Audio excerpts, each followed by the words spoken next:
Video ini adalah kelanjutan langsung dari pertemuan 1 part 1 pada ceramah Ayatullah Sayyid Ali Khamenei di kota suci Mashhad sebelum masa revolusi Islam Iran dimulai. Oleh karena itu, bagi yang belum menonton bagian sebelumnya, diharuskan atau sangat disarankan untuk menontonnya terlebih dahulu. Pembahasan di video ini merupakan bagian dari pertemuan pertama yang utuh yang dibagi menjadi dua bagian. Tanpa menyimak part 1, poin-poin penting dalam ceramah ini tidak akan tertangkap secara utuh. Ringkasan singkat, pada bagian sebelumnya ditegaskan bahwa Islam tidak pernah mengajarkan pengasingan diri, bahwa ketakwaan adalah pelindung jiwa, dan bahwa setiap dosa merupakan kerusakan pada jiwa yang menghambat perjalanannya menuju kesempurnaan. Kerusakan ini tidak boleh dibiarkan, ia harus segera diperbaiki. Tapi bagaimana cara memperbaikinya? Ayatullah Sayyid Ali Khamenei menjelaskan bahwa melalui taubat, keterlambatan dan kemunduran yang terjadi pada jiwa dapat ditebus, sehingga jiwa dapat kembali layak untuk naik dan melanjutkan perjalanannya. Pada part 2 ini, ceramah memasuki pembahasan tentang taubat, bukan sebagai penyesalan kosong, melainkan sebagai keputusan sadar untuk kembali, memperbaiki arah, dan melanjutkan perjalanan jiwa menuju tujuannya.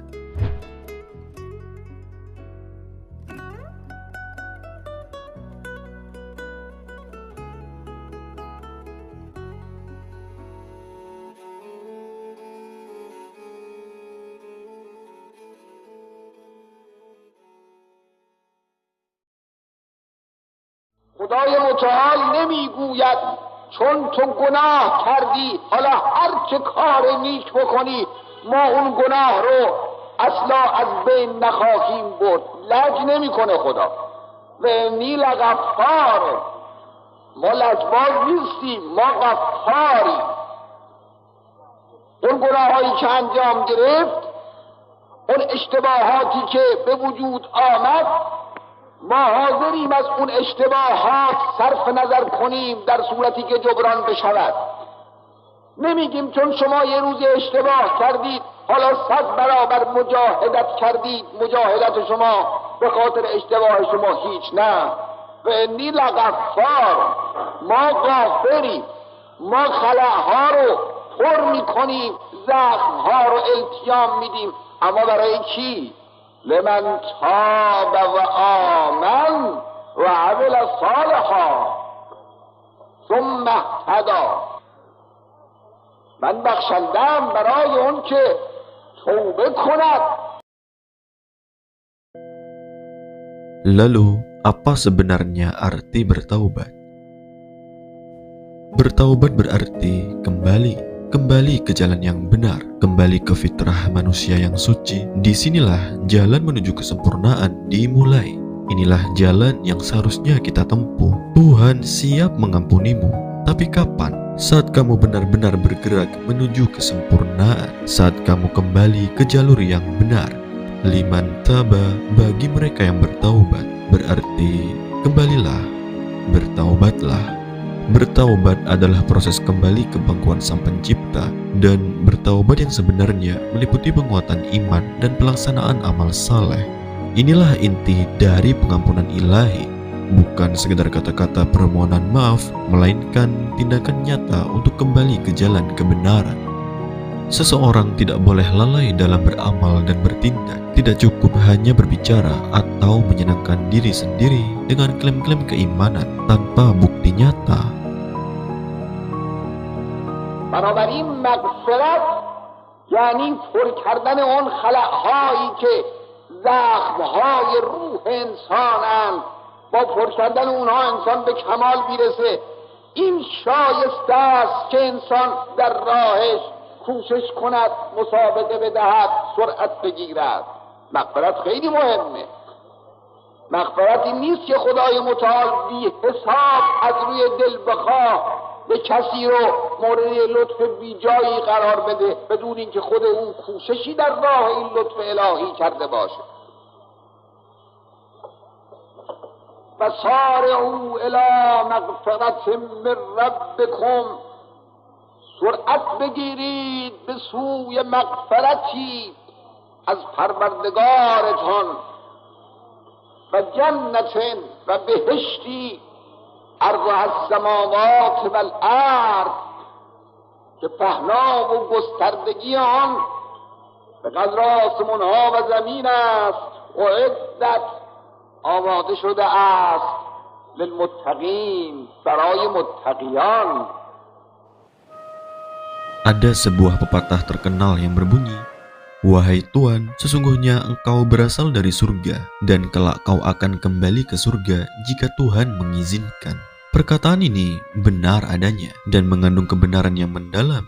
Memang benar kita semua mendambakan surga, kita semua memohon surga dalam doa-doa kita. Terkadang keinginan akan surga saja tidak memuaskan kita. Kita juga menyebutkan ciri-cirinya secara terperinci dalam doa-doa kita. Menggambarkan bidadari yang cantik, makanannya yang lezat, buah-buahannya yang segar, dagingnya yang empuk, dan kenikmatan-kenikmatan yang lainnya. Namun, perlu kita pahami bahwa Allah Subhanahu wa Ta'ala sendiri berfirman dalam Al-Quran bahwa surga bukan sekedar impian yang bisa diraih tanpa usaha. Surga telah disiapkan khusus untuk orang-orang yang saleh dan bertakwa. Sebagaimana firman-Nya, surga itu telah disediakan bagi orang-orang yang bertakwa. Ali Imran 133. Allah telah menyediakan meja hidangan kenikmatan surga untuk sekelompok orang-orang tertentu, yaitu mereka yang konsisten menjalankan perintahnya, menjauhi larangannya, dan berusaha memperbaiki diri. Mereka harus datang dengan membawa amal saleh, duduk di meja surga dengan membawa ketakwaan, dan memasuki wilayah kenikmatan tersebut dengan bekal taubat yang tulus. Siapakah mereka yang dimaksud? Mereka adalah orang-orang yang bertakwa, yang tidak hanya memimpikan surga dalam doa, tetapi juga berlomba-lomba dalam kebaikan untuk meraihnya. Surga bukanlah hadiah untuk yang pasif, melainkan ganjaran untuk mereka yang aktif berusaha di jalan kebenaran. Siapakah mereka yang bertakwa? Ayat Al-Quran menyebutkan, "U'iddat lil muttaqin", surga itu telah disiapkan bagi orang-orang yang bertakwa. اعدت للمتقین آماده شده است برای متقیان. ترجمه ها رو درست دقت کنید که الان قاری عزیزمون وقتی آمدن اینجا آیات رو بخونن، هر کلمه ای رو من مقصد تکیه کردم برای که در ذهنتون باشه. در حین تلاوت فوراً به کلمات، به معانی کلمات برگردید. اعدت للمتقین آماده شده است برای با تقوایان. کیان با تقوایان؟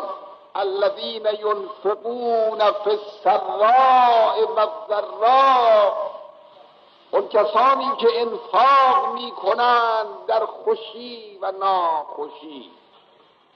انفاق این یه شرط با تقوا بودنه، انفاق کردن.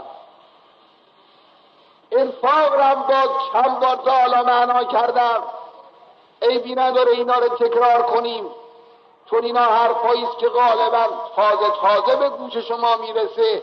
هرچه تکرار بشه بیشتر در دل میمانه و چه بهتر. انفاق با خرج کردن فرق داره. خرج کردن یعنی این که انسان یه پولی رو خرج کنه. انفاق خرج کردن است، اما نه هر خرج کردنی. انفاق اون خرج کردنی رو میگویند که با اون یک خلایی پر بشود، یه نیاز راستینی برآورده بشود. کجا اون کسانی که میلیونها خرج میکنند، به ظاهر هم برای کارهای نیک خرج میکنند، تا از زبان قرآن به اونها بگیم که بدبخت ترین مردمند، زیرا کارشون انفاق نیست. قل هل انبئکم بالاخسرین اعمالا الذین ضل سعیهم فی الحیاة الدنیا وهم یحسبون انهم یحسنون صنعا.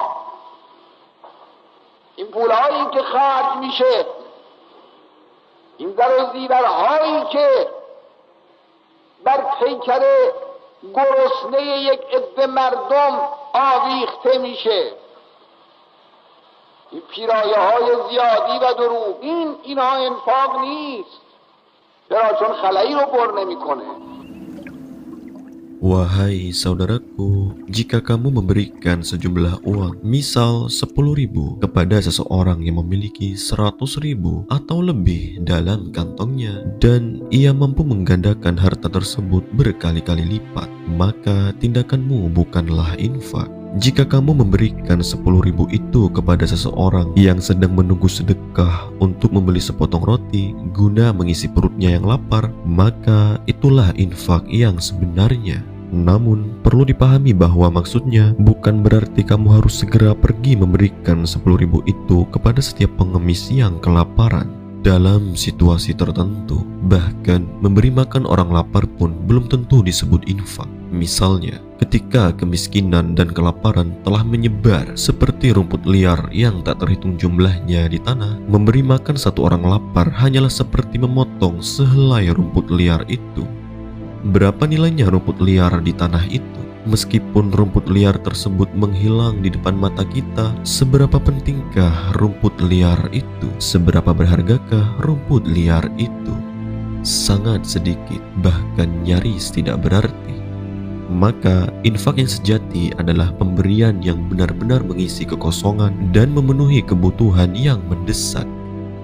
Jika suatu bangsa sedang membutuhkan sesuatu yang esensial seperti air dan udara, sementara kamu justru membantu dengan memberikan hal-hal yang tidak relevan, maka tindakanmu bukanlah infak, melainkan pemborosan harta yang sia-sia. Infak bukanlah sekedar memberi kepada siapa saja, melainkan merupakan tindakan orang-orang yang cerdas. Mereka mampu memahami kekosongan dan kebutuhan sesungguhnya, lalu berusaha mengisinya dengan tepat. Infak sangatlah penting. Infak memiliki peran yang sangat penting dalam kehidupan beriman. الذين ينفقون في السراء والضراء، یکی از نشانه‌های بازحق‌ها اینه، انفاق میکنند در خوشی و ناخوشی. والکاظمین الغیظ و فرو برندگان خشم. Apa maksudnya mengendalikan amarah? Bukan berarti seseorang tidak boleh marah sama sekali, melainkan tidak melakukan tindakan berdasarkan emosi yang sedang membara. Akal sehat harus selalu hadir. Meskipun terkadang kemarahan itu sendiri bisa menjadi sesuatu yang benar dan wajar, bukankah Al-Quran berfirman, أشداء على الكفار رحماء بینهم. اینی که میگن والکاظمین الغیظ، معناش این نیست که شما خیال کنید میخواهیم بگوییم خشم یک ملت، خشم یک انسان، خشم یک جامعه علیه اون کسانی که باید بر آنان خشم گرفت نیست و نابود باد. نه. Maknanya bukan berarti kita tidak boleh marah, melainkan kita dilarang bertindak berdasarkan kemarahan yang sedang memuncak. Al-Quran tidak memerintahkan kita untuk mematikan atau menghilangkan kemarahan, melainkan melarang kita melakukan sesuatu ketika sedang diliputi amarah. Orang yang benar-benar menahan amarah adalah mereka yang mampu menunggu hingga kemarahan mereda, lalu melakukan tindakan yang tepat dengan penuh pertimbangan dan akal sehat. Mereka yang menahan, bukan mereka yang pelupa. Mereka yang menahan amarah dan kemurkaan, sehingga ketika amarah mereda, seseorang dapat melakukan apa yang benar dengan akal sehat dan pengertian. والعافین عن الناس، گذرندگان از مردم، عفو کنندگان از خطاهای مردم، از اشتباهات مردم، از خطاهای مردم، از گناهان مردم، از لغزش‌های مردم باید گذشت، باید صرف نظر کرد. Memaafkan di sini berarti mengabaikan kekeliruan, kesalahan kecil, atau kekhilafan yang terjadi dalam kehidupan sehari-hari. Namun, bukan berarti kita harus mengabaikan dosa-dosa besar atau tindakan salah yang dilakukan secara sengaja dengan niat jahat. Ada batasnya dalam memaafkan. Kita boleh memaafkan kesalahan kecil yang terjadi dalam kehidupan publik, tetapi tidak boleh mengabaikan pelanggaran berat yang merusak tatanan masyarakat. والعافین عن الناس والله يحب المحسنین و خدا دوست می‌دارد مردمان احسان کننده را. دیگه از نشانه‌های با تقواها چیه؟ والذین اذا فعلوا فاحشه او ظلموا انفسهم ذکروا الله فاستغفروا لذنوبهم. اون کسانی که چون کار گناه بزرگی انجام دهند یا بر خویشتن ستم کنند او ظلموا انفسهم، بر نفسهای خود ظلم روا بدارند، ذکروا الله، فوراً به یاد خدا بیفتند. Mereka yang bertakwa adalah orang-orang yang ketika terjerumus dalam perbuatan dosa besar atau ketika menzalimi diri mereka sendiri bersegera mengingat Allah. Dalam lembah kelalaian, mereka tidak berlama-lama. Mereka bersegera bangkit dan kembali kepada Allah. یا یه چیز خیلی عجیبه در قرآن در زمینه تذکر پیدا کردن. ان الذين اتقوا، اینا مال با تقواهات اتفاقا، ان الذين اتقوا اذا مسهم طائف من الشیطان تذکروا. وقتی یک گروه شیطان با اون معنای وسیعی که شیطان داره، با اون معنای وسیعی که شیطان داره، وقتی یک گروهی شیطان به شیطان صفت او را احاطه می کنند تا گمراه کنند، تا از راه به در ببرند، تا او را به فراموشی بیندازند، ذکر الله، فوراً به یاد خدا بیفته. Kata setan di sini memiliki makna yang luas, bukan hanya makhluk halus, tetapi juga segala bentuk godaan yang datang mengelilingi manusia untuk menyesatkan, mengalihkan dari jalan kebenaran, dan membuatnya lupa akan tujuan hidupnya. Saat itulah orang bertakwa bersegera mengingat Allah. Mengingat Allah adalah salah satu ciri utama orang bertakwa. Mengingat Allah bagaikan tali penyelamat yang kita miliki untuk menarik diri dari jurang yang diciptakan oleh musuh-musuh kewaspadaan kita. Mengingat Allah adalah sesuatu yang sangat berharga dan bernilai tinggi dalam kehidupan spiritual. Mengapa mereka bersegera mengingat Allah? Karena ketika mereka berbuat kesalahan atau menzalimi diri, mereka menyadari bahwa hanya dengan mengingat Allah, mereka dapat menemukan jalan kembali. Fastaghfiru lidzunubihim. Lalu mereka memohon ampunan untuk dosa-dosa mereka. Mereka datang untuk mencari pengampunan dan penyembuhan atas dosa serta kekosongan yang terjadi dalam jiwanya. Namun, perlu diingat bahwa proses penyembuhan ini tidak mungkin terjadi tanpa pertolongan Allah. Sebagaimana firman-Nya, فَمَنْ يَغْفِرُ الذُّنُوبَ إِلَّا اللَّهُ، و که غفران و مغفرت می بخشد گناهان رو به جز خدا. usaha berasal dari diri kita, gerakan atau tindakan juga berasal dari diri kita, sedangkan anugerah atau rahmat berasal dari Tuhan. Usaha dan jerih payah adalah milik kita, sementara penerimaan atas usaha tersebut datangnya dari Tuhan kita. Oleh karena itu, kita tidak berhak menghapus usaha dari catatan amal kita sendiri. Allah berfirman dalam Al-Quran, وَلَمْ يُصِرُّوا عَلَى مَا فَعَلُوا وَهُمْ يَعْلَمُونَ، بر آنچه که می‌دانند گناه است اصراری نورزند. Ayat ini menjelaskan bahwa orang-orang bertakwa tidak bersikeras pada dosa yang mereka lakukan setelah menyadari kesalahannya. Mereka segera berusaha berhenti dari perbuatan dosa tersebut. أولئك جزاؤهم مغفرة من ربهم. Mereka adalah orang-orang yang tidak pernah berhenti mencoba. Mereka adalah orang-orang yang tidak berhenti berusaha memperbaiki diri, yang senantiasa memohon ampunan atas dosa-dosa mereka, dan tidak mau terus-menerus berada di jalan kesesatan dan kesalahan. Pahala bagi orang-orang seperti ini adalah ampunan dari Tuhan mereka. وجنات تجری من تحتها الانهار، و بهشت هایی که در زیر آن نهرها جاری است. خالدین فیها و نعم اجر العاملین، در آن جاودانند و چه نیکو پاداش عمل کنندگانند. باز اینجا میگه پاداش عمل کنندگان، اجر العاملین.